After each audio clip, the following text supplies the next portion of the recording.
मेरी एक टाइम ऐसा भी आ रहा था कि उंगली ना ऐसे उठना भी बंद हो गई थी, कि इतना पेन रहता था मेरे हाथ के अंदर, क्योंकि मेरा एक टारगेट सेट था 4 महीने में एग्जाम निकालना है। जो टाइम है इसी में ही फोड़ना है, चाहे मुझे टीए मिले कुछ भी मिले। पर भगवान की इतनी मेहरबानी रही कि पहली बार में ये एक्सरसाइज मिल गया। छोटा फोन यूज करता हूँ नोकिया का 1100, तो मैं देख नहीं सकता था। मैं घर जाऊंगा तभी मम्मी या बहन से फोन लूंगा और तभी मैं देख पाता। और घड़ी मुहूर्त कौन गिने, दिन रात नहीं देखा करते हैं, और जिनके दिल में आग लगी कुछ कर जाने की, ऐसे खिलाड़ी जीवन में रुक कर किसी की बाट नहीं देखा करते। बाहर से मैं बिल्कुल कट ऑफ था। इंस्टा, यूट्यूब कुछ नहीं चलाता था। ऑफिसर बनना चाह रहे हो ना, तो आपको अपनी पर्सनल और अपनी प्रोफेशनल लाइफ को बैलेंस करना आना चाहिए। और हम ये सोचते थे यार वो दिन कब आएगा जब हमारे लिए कोई ताली बजाए।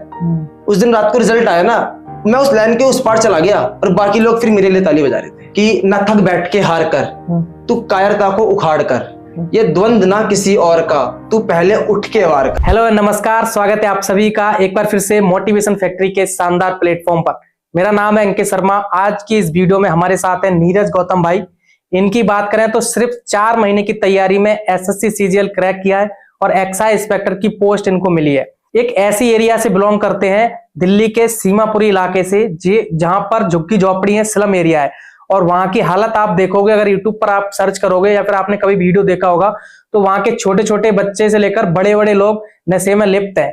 जैसे इंजेक्शन लेना, ड्रग्स की जो चीजें होती हैं वो सब अब सेवन करते हैं, ट्यूब्स लेना और गांजा लेना, ये सब करते हैं। पढ़ाई लिखाई का कहीं दूर दूर तक कोई भी माहौल नहीं है। गंदगी देखोगे तो वहां जितनी गंदगी कहीं नहीं हो सकती। एक ऐसे एरिया से निकलकर एक बंदा आज आपके सामने एक्साइज इंस्पेक्टर के रूप में बैठा है।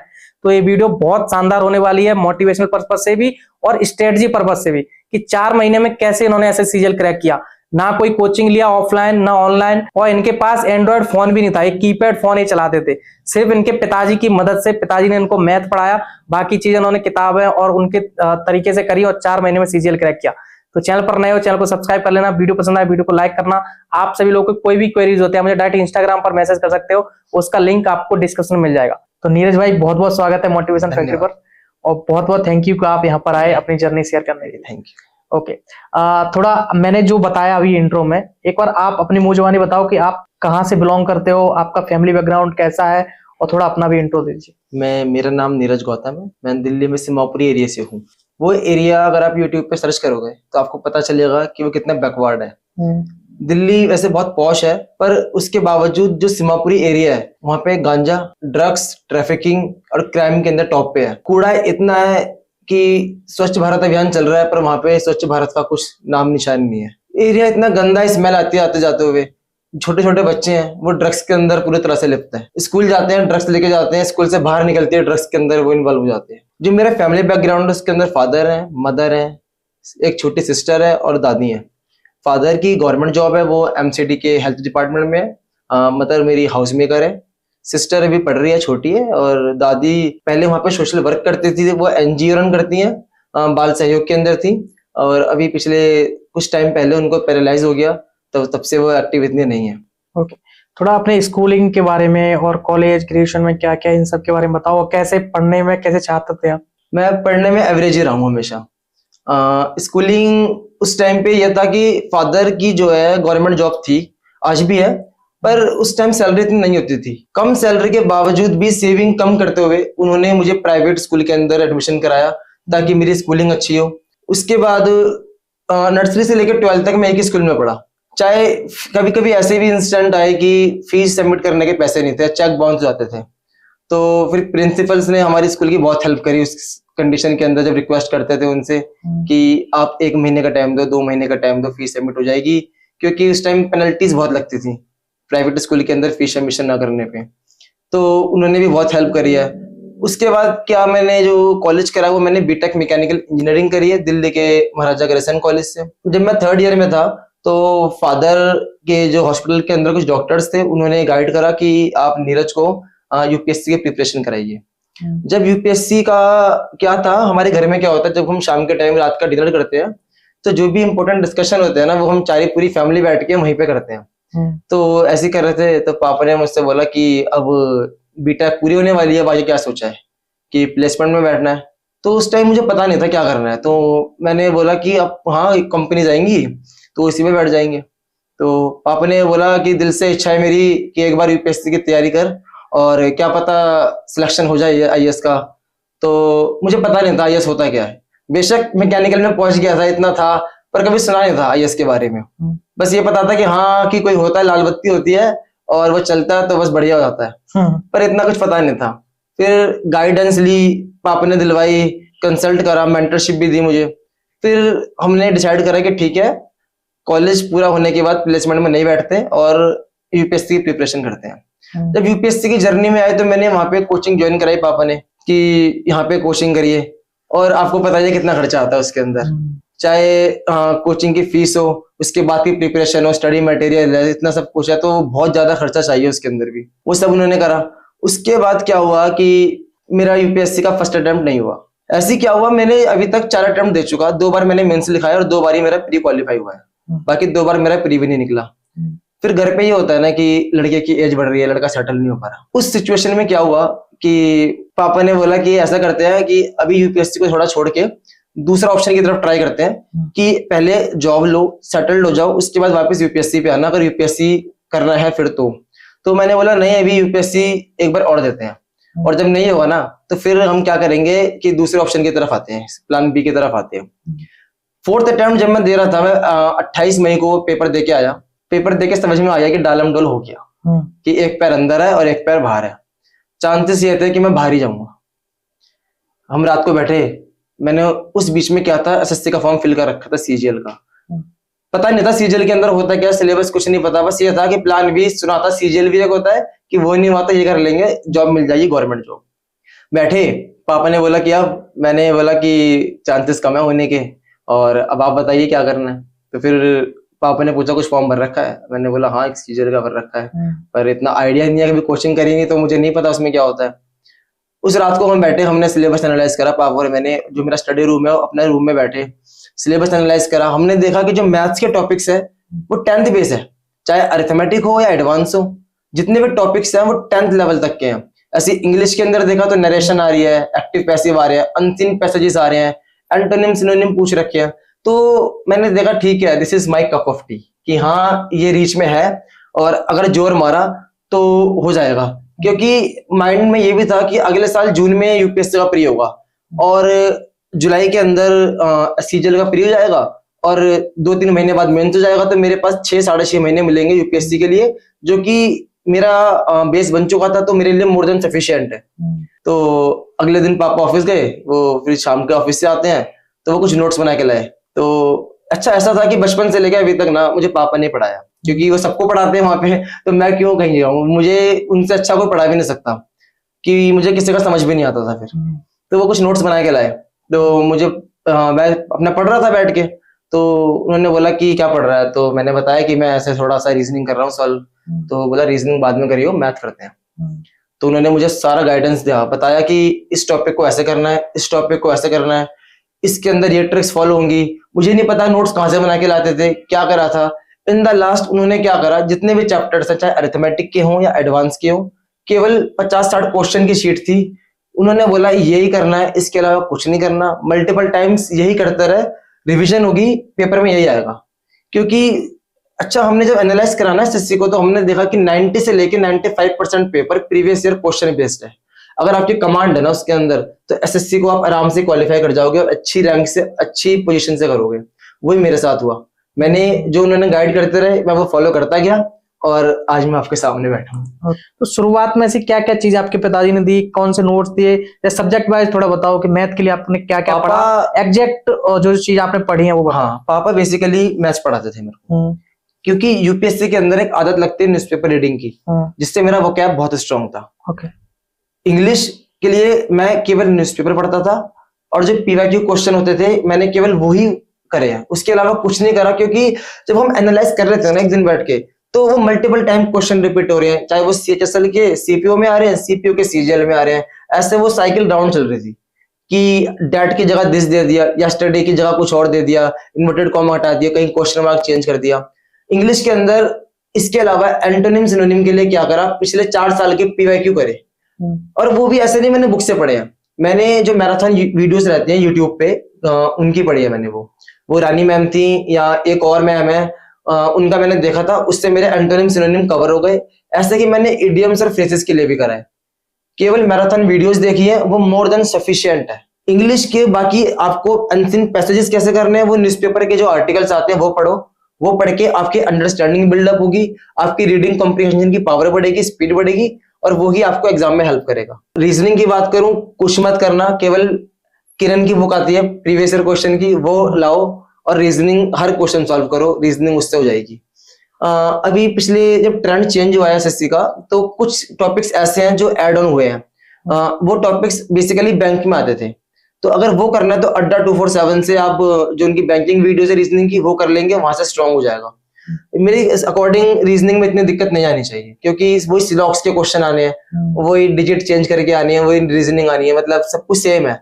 बस ये है कि जो डेट वाले क्वेश्चन होते हैं वो भी आने लगे हैं, या सिटिंग अरेंजमेंट है जो अच्छी एसएससी पूछने लगा है, पहले वो इतने अच्छे नहीं पूछता था। मैथ्स में सबसे लास्ट में आऊंगा मैं अभी मोटा मोटा बता रहा हूँ कि कैसे करना है आपको। और इसके अलावा जो जीएस है, जीएस पार्ट के लिए मैंने बहुत सारी चीजें देखी क्या करना है। तो कुछ बच्चे बोलते हैं लूसेंट पढ़नी है, कुछ बोलते हैं कि पिनाकल की बुक आती है जीएस की, वो बहुत अच्छी है, वो इतनी मोटी बुक है, वो पढ़नी है। मैंने देखा इतनी मोटी बुक है, मैं पढ़ लूंगा? मैं लिटरली 4 महीने के अंदर, 1.5 महीने के अंदर प्रीलिम्स आ गया, मैं पढ़ लूंगा क्या? और चलो मैंने एक बार खत्म भी कर दी, याद तो हो ही नहीं पाएगी। तो मैं क्वेश्चन देखे किस तरह के क्वेश्चन आते हैं, फिर मुझे पता चला कि एसएससी क्या करता है। डांस फॉर्म पूछता है, रिपोर्ट्स एंड इंडेक्स पूछता है, टेम्पल आर्किटेक्चर आएगा, इंपॉर्टेंट पर्सनैलिटीज आएंगी। इसके अलावा जो आपके डांस फॉर्म है, क्लासिकल डांस फॉर्म, वो आनी ही आनी है किसी भी हालत के अंदर, वो पूछेगा एसएससी के। कुछ टॉपिक्स ऐसे हैं जो हर साल पूछता है। इसके अलावा जैनिज्म, बुद्धिज्म और हिंदुइज्म और केव का आर्किटेक्चर, ये आपका स्ट्रांग होना चाहिए। अगर ये स्ट्रांग है ना, तो आप ये लगाओ कि 5-6 क्वेश्चन तो यहाँ से मेरे कवर हो गए। अब 5-6 क्वेश्चन अगर करंट के भी आ गए तो बच्चे 10-12 क्वेश्चन। उन 10-12 क्वेश्चन के लिए कुछ नहीं करना, क्लास 6 से लेके और 10 तक की एनसीईआरटी पढ़नी है, उसके अंदर सब कवर हो जाएगा। और एनसीईआरटी भी कैसे पढ़नी है? जो एनसीईआरटी के अंदर पिक्चर वाली फॉर्म में जो कुछ क्वेश्चंस पूछ रखे पेजेस के बीच के अंदर, एसएससी डायरेक्ट क्वेश्चन वहीं से पुटअप कर रहा है। जो इस बार भी क्वेश्चन आए वो वहीं से पुटअप करके आए। तो आपको लाइंस के बीच में ध्यान से पढ़ना है, और जो पिक्चर साइड में बना रखी है उनसे पढ़ना है। अगर इतना ही करोगे ना, तो लूसेंट और ये जो पिनाकल की बुक्स आती है ना, ये पढ़ने की जरूरत नहीं है। अब मैथ्स की बात आऊं, क्योंकि मैथ्स तो पापा ने पढ़ाई है। उसमें क्या था कि पहले हमने स्टार्ट करा एडवांस मैथ्स से, कि हम पहले geometry, mensuration, height and distance, trigonometry ये कवर करते हैं। उसमें भी हमने क्या करा, स्टार्ट करा ट्रिग्नोमेट्री से, क्योंकि ट्रिग्नोमेट्री के अंदर हमने 9th और 10th में पढ़ी है ट्रिग्नोमेट्री। तो कुछ नहीं करना था, थीटा की वैल्यू पुट करते हैं, आंसर आ जाता है। तो पापा क्या करते थे, नोट्स बना के लाते थे ट्रिग्नोमेट्री के, ज्यादा क्वेश्चन नहीं करे, मैक्स टू मैक्स हमने क्वेश्चन करेंगे 80-90 क्वेश्चन प्री और मेंस दोनों के लिए, कि यही करना है, इसके बाद कुछ नहीं आएगा। वो अब हम ये देखते थे कितना टाइम लगेगा, कितने दिन लगेंगे। तो हमने टाइम बांटा हुआ था कि इस टॉपिक को हमें केवल इतने दिन देने हैं और इसकी रिवीजन इस टाइम करनी है, तो ये मेरा कवर हो जाएगा। इसके बाद जब हमने ज्योमेट्री और मेंसुरेशन स्टार्ट करा, तो उसके अंदर ना काफी बच्चों की दिक्कतें होती है, थ्योरम बहुत ज्यादा है, फॉर्मूलेज बहुत ज्यादा है, क्या करेंगे क्या ना करेंगे। तो मेरा केवल एक चीज बोलनी है कि जो व्हाइट पेज के बंडल होते हैं ना, वो 10 उठा के ले आओ। 10 बंडल का मतलब हो गया कितने, 5000 पेज भर दो। इतनी रिवीजन करो मैथ्स की कि वो भर जाए एग्जाम से पहले। और अगर वो भर गए ना, तो फिर आपको ये नहीं सोचना पड़ेगा कि मेरे को वो वाले थ्योरम नहीं आती, मेरे को ये वाला फॉर्मूला नहीं आता, क्योंकि आप इतने क्वेश्चन बना चुके होगे, एक ही क्वेश्चन को इतने बार कर चुके होगे ना, कि वो सब चीज फिंगर टिप्स पे होगी, आपको ऐसा नहीं याद करना पड़ेगा। और अगर फिर भी याद नहीं हो रहे, तो मैंने क्या किया था, मैंने ज्योमेट्री का एक पेपर लिया, सारे थ्योरम, सारे फॉर्मूलेज मेंसुरेशन के 2 शीट पे आ गई, एक पे ज्योमेट्री, एक पे मेंसुरेशन। बस जब भी मैं पेपर मॉक लगाता था, एक बार देखा और रख दिया। इससे क्या होगा, आपके माइंड में वो आ जाएगा, और जब आप प्रैक्टिस करोगे तो फॉर्मूले आपको ढूंढने की जरूरत नहीं पड़ेगी, आपके माइंड में ऑलरेडी होगा कि अच्छा ये क्वेश्चन तो इस तरीके से होता है, ये इस तरीके से होता है। तो ज्योमेट्री और मेंसुरेशन के फॉर्मूले याद करने का सबसे अच्छा तरीका यही है कि ये ना सोचे इतने सारे थ्योरम है, इतने सारे फॉर्मूलेज ना, कुछ नहीं सोचना, केवल आपको प्रैक्टिस करनी है। जिस दिन आपने वो रद्दी भर दी, या वो जो बंडल लाए 10, अगर वो एग्जाम से पहले भर दिए और आपको और लाने लग गए ना, तो ऐसे की जरूरत ही नहीं पड़ेगी कि मेरे को ये फॉर्मूला नहीं आता, मेरे को वो थ्योरम नहीं आती, अरे मैं एग्जाम में जाके भूल जाऊंगा, मेरे को कुछ याद नहीं रहता एग्जाम से पहले। कुछ भी नहीं होगा, आपके अंदर इतना कॉन्फिडेंस होगा ना, अरे एग्जाम को ऐसा भी आए, मैंने सब कर रखा है और मैं फोड़ के आऊंगा। वो करना है आपको। जब आप तैयारी करना स्टार्ट करो, कुछ मत करो, बंडल लेके आ जाओ कि मेरे को ये बंडल भरने हैं। और जब भरने बैठोगे ना, तो आपकी उंगली भी सूज जाएंगी, पेन आपके छप जाएगा उंगलियों पे, मेरे साथ हुआ ये। फिर मेरी एक टाइम ऐसा भी आ रहा था कि उंगली ना ऐसे उठना भी बंद हो गई थी, कि इतना पेन आता था मेरे हाथ के अंदर, क्योंकि मेरा एक टारगेट सेट था 4 महीने में एग्जाम निकालना है, जो टाइम है इसी में ही फोड़ना है, चाहे मुझे टीए मिले कुछ भी मिले। पर भगवान की इतनी मेहरबानी रही कि पहली बार में ये एक्सरसाइज मिल गया, अच्छा मिल गया, अच्छा बढ़िया हो गया। पर ये भी है ना कि वो रद्दी भरी, एग्जाम में गया, क्वेश्चन देख के समझ गया, अरे ये वाला कंसेप्ट लगेगा, ये लगेगा। गिनती के कॉन्सेप्ट है जो एसएससी रिपीट करे जा रहा है, वही पढ़ना है, वही याद करना है, सब कुछ हो जाएगा। जब बात आएगी अरिथमेटिक की, ये एडवांस में करना है। अरिथमेटिक में रद्दी तो भरनी ही है, पर अरिथमेटिक के कुछ टॉपिक्स ऐसे हैं ना जो कंटिन्यू रिपीट हो रहे हैं, जैसे सिंपल इंटरेस्ट, कंपाउंड इंटरेस्ट के क्वेश्चन इंस्टॉलमेंट वाले वो आएंगे। एवरेज के क्वेश्चन है वो आएंगे। टाइम एंड वर्क में से एक क्वेश्चन वो पूछेगा, बहुत अच्छा क्वेश्चन पूछेगा, और सिंपल क्वेश्चन पूछेगा कि ए ने इतने दिन में वर्क काम करा, बी ने इतने दिन में काम करा, और ए प्लस बी ने इतने दिन में काम करा, और फिर सी का पूछ लेगा। तो ऐसे ही क्वेश्चन बन रहे हैं, पुटअप होने हैं। क्वेश्चन वही है जो एसएससी बार बार पूछ रहा है, केवल फर्क पता कहां पर आ रहा है, डिजिट्स के अंदर। वो डिजिट से खेल रहा है, डिजिट चेंज कर रहा है, लैंग्वेज चेंज कर रहा है, और बच्चे क्या करते हैं उसी में पैनिक कर जाते हैं, क्योंकि वो पढ़ते ही एक पैटर्न के क्वेश्चन आए हैं कि लैंग्वेज यही है। क्योंकि कुछ टीचर्स ऐसे हैं, मैंने देखा यूट्यूब पे, वो बोलते हैं ये पैटर्न है, सेम पैटर्न है, यही क्वेश्चन आएगा, ऐसी लैंग्वेज में आएगा। अगर एसएससी क्या करता है, वहां पे वो लैंग्वेज ऐसे घुमाइए कर देता है, और बच्चे पैनिक कर जाते हैं कि अरे सर ने तो बोला था ऐसे आएगा, पर ये ऐसे आ गया। तो आपको क्या करना है, लैंग्वेज याद नहीं करनी, आपको क्वेश्चन करने का जो कंसेप्ट है और जो तरीका है वो याद करना है। जैसे जब मैं मॉक देता था ना, तो पापा क्या करते थे, एक शीट बना रखी थी जिसपे लिखते थे कि इस मॉक के अंदर मेरे मैथ्स में इतने मार्क्स आए, इंग्लिश में इतने, रीजनिंग में इतने, जीके में इतने। और मैथ्स में भी फिर वो ये देखते थे क्या कुछ एक पर्टिकुलर टाइप का क्वेश्चन है जो मेरा रेगुलर गलत हो रहा है, कि मैं आज भी गलत कर रहा हूं, मैं कल भी गलत कर रहा हूं, और मैं वो कंटिन्यू गलत कर रहा हूं। मतलब अगर मैं गलत कर रहा हूं तो मेरा कंसेप्ट वीक है। तो ऐसा ही हुआ था कंपाउंड इंटरेस्ट के इंस्टॉलमेंट वाले क्वेश्चन के अंदर, मेरा कंसेप्ट वीक था। फिर उन्होंने क्या करा, एक दिन मुझे पूरा दिया, उसकी शीट बना के लाया, फिर मुझे वो पढ़ाया कि ये इंस्टॉलमेंट वाले क्वेश्चन इस तरीके से होते हैं, और ये कितने क्वेश्चन थे, गिनती के 15 क्वेश्चन थे, कि 15 क्वेश्चन करने इंस्टॉलमेंट पूरा हो जाएगा। जब वो पढ़ा के गए, अगले दिन जब मैं सुबह उठा, सबसे पहले मैंने वही रिवीजन करा, और उस दिन जब मेरा मॉक में क्वेश्चन आया ना इंस्टॉलमेंट का, तो वो गलत नहीं हुआ। तो वो खुशी होती है कि अच्छा ये मेरा गलत हो रहा था, अब ये गलत नहीं होगा। ऐसे ही मैंने क्या करा मॉक के अंदर कि सिली मिस्टेक्स बहुत हो रही थी, कि मैथ्स के अंदर वहां पे डिजिट लिखी है 6 और मैं लिख रहा हूँ 4, वहां पे कुछ लिखा है और मैं डिजिट कुछ उतार रहा हूँ। मैंने तो जो मैंने उतारी है उसके अकॉर्डिंग अच्छा सॉल्व कर रखा है, पर मैंने देखा मेरा आंसर नहीं आ रहा। और आंसर इसलिए नहीं आ रहा क्योंकि क्वेश्चन में डिजिट दूसरी है। तो ये भी ध्यान रखना है कि जो मैं उतार रहा हूँ वो मैं सही उतार रहा हूँ, नहीं उतार रहा, और मैं एकदम कैलकुलेशन एक बारे में ही सही करने की कोशिश करूं। और कैलकुलेशन अच्छी कैसे होगी, जब आप प्रैक्टिस करोगे और वो रद्दी भरोगे जो खरीद के लाए हो। ऐसा नहीं कि वो रखी रह जाए स्टडी टेबल के अंदर कि हाँ ये है, रखी नहीं है, वो भर के ही वापस आनी है, एग्जाम से पहले भर जानी चाहिए। और अगर आप 10 बंडल लेके आ रहे हो ना, तो कोशिश करना कि 10 भरने के बाद आपको 2 लाने की और जरूरत पड़ जाए कि अरे 10 तो भर गए, अभी 2 और भरूंगा तब जाऊंगा एग्जाम के अंदर। फिर जो बच्चे सोचते हैं ना कि एंग्जाइटी हो रही है, मैं सब कुछ भूल रहा हूँ, मुझे कुछ याद नहीं है, ऐसा कभी नहीं होगा, सब कुछ याद रहेगा। कॉन्फिडेंस से जाओ, और एग्जाम को अंदर जब जाओ ना, तो माइंडसेट ये होना चाहिए कि एक रैंक तो मेरी है, बाकी बच्चे अपना जान ले कि उनका हो रहा है नहीं हो रहा, मैं तो सिलेक्शन लेके आ ही रहा हूँ। तो मैं जब आया था ना घर पे एग्जाम देके, तो मैंने पापा से बोल दिया था कि 3 क्वेश्चन मैथ के ऐसे जो गलत हो गए, पर दिक्कत नहीं है, मेरा सिलेक्शन हो जाएगा, बाकी अपना जाने। और हम चिल थे कि कुछ नहीं तो टीए मिल जाएगा। बस वो अच्छा हुआ कि सीधे इंस्पेक्टर बन गए। आपका यूपीएससी का बेस था, इसीलिए आपने 4 महीने में एसएससी सीजीएल क्रैक किया। हाँ। क्या उसके पीछे का रीजन ये है, या फिर कोई भी बच्चा जिसका वो एवरेज स्टूडेंट है और उसके घर पे पिताजी भी ऐसे नहीं कि जो उसको पढ़ा पाए, वो यूट्यूब से सेल्फ स्टडी कर रहा है, क्या वो 4 महीने में एसएससी सीजीएल क्रैक कर सकता है? बिल्कुल कर सकता है। कैसे? यूपीएससी ने क्या किया है, मेरा केवल जीएस तो स्ट्रॉन्ग था। जो सीसेट पार्ट है उसके अंदर यूपीएससी का ना एक सिंपल फंडा है कि अगर आपको नंबर सिस्टम चैप्टर आता है तो नंबर सिस्टम स्ट्रॉन्ग कर लो, आपका सीसेट क्लियर हो जाएगा। और जो बाकी के सब टॉपिक्स थे वो तो मैंने अभी पढ़ना स्टार्ट करे थे ना। कितने घंटे पढ़ते थे? देखो घंटे मोहताज नहीं होते। मस्त खिलाड़ी जीवन में शहमात नहीं देखा करते हैं, और घड़ी मुहूर्त कौन गिने दिन रात नहीं देखा करते हैं, और जिनके दिल में आग लगी कुछ कर जाने की, ऐसे खिलाड़ी जीवन में रुक कर किसी की बाट नहीं देखा करते हैं। तो ऐसे नहीं कितने घंटे पढ़ते थे, टॉपिक है, चाहे मेरा 1 घंटे में हो जाए, चाहे मेरा 11 घंटे में भी ना हो, अगर टॉपिक करके ही उठना है। यही था। अगर मैं जग रहा हूं ना रात को, तो पापा जगते थे और अगर मैं सुबह 4 बजे उठ रहा हूँ तो 4 बजे पापा भी उठते थे कि नहीं, अगर ये पढ़ रहा है ना तो ऐसा इसे फील नहीं होना चाहिए कि अकेला उठ के पढ़ रहा है या अकेला कुछ कर रहा है। वो साथ में रहते थे। जिस प्रिपरेशन के अंदर, जर्नी के अंदर मेरा योगदान बहुत कम है। मेरा मान लो 20% होगा, 80% जो मैं पूरा क्रेडिट दूंगा ना वो पापा को दूंगा, कि अगर वो नहीं होते तो मैं यहाँ पे नहीं होता। वो थे तो मैं हूँ। पढ़ाई के अलावा आप क्या करते थे? घर के बाहर निकलोगे तो इतना गंदा माहौल है, सिर्फ पढ़ाई करते थे और सो जाते थे कि पढ़ाई के अलावा और भी काम करते थे? मेरा जो सर्कल है ना, फ्रेंड सर्कल बहुत छोटा है।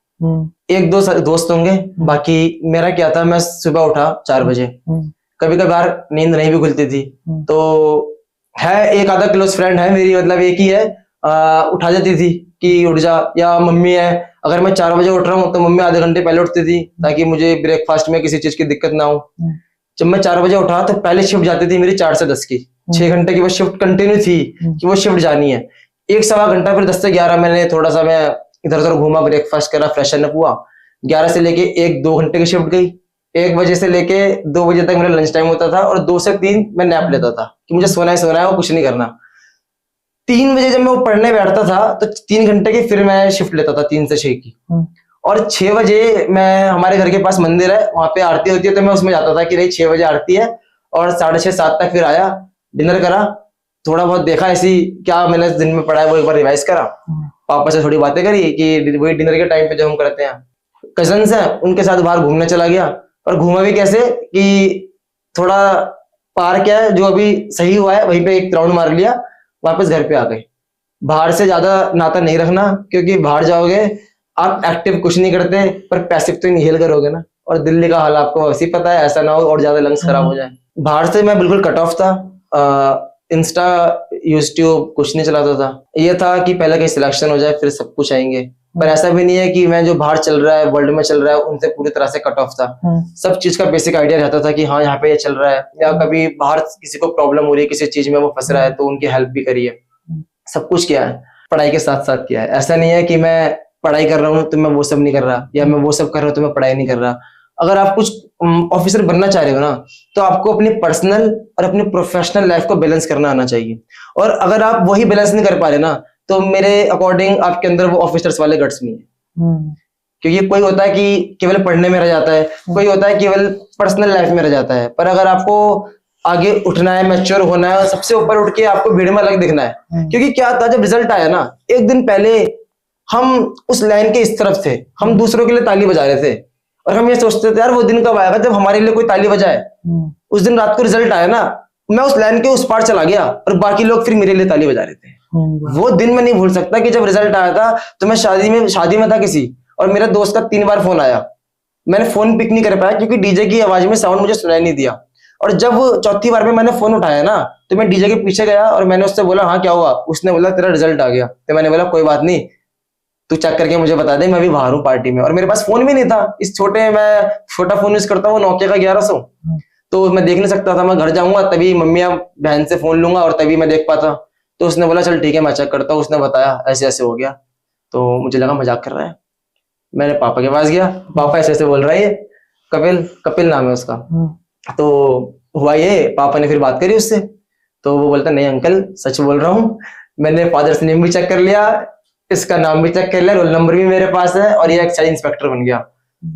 वो खुशी जो थी ना, जो मैंने रोड पे फिर पापा ये गले लग गया था और मैं मम्मी को ढूंढ रहा हूँ, मम्मी कहाँ है। जो घर का माहौल इन्वायरमेंट एकदम से ऐसा हो गया था कि सब गले लग के रो रहे हैं एक दूसरे से, समझ ही नहीं आया कि एकदम से लाइफ पलट कैसे गई।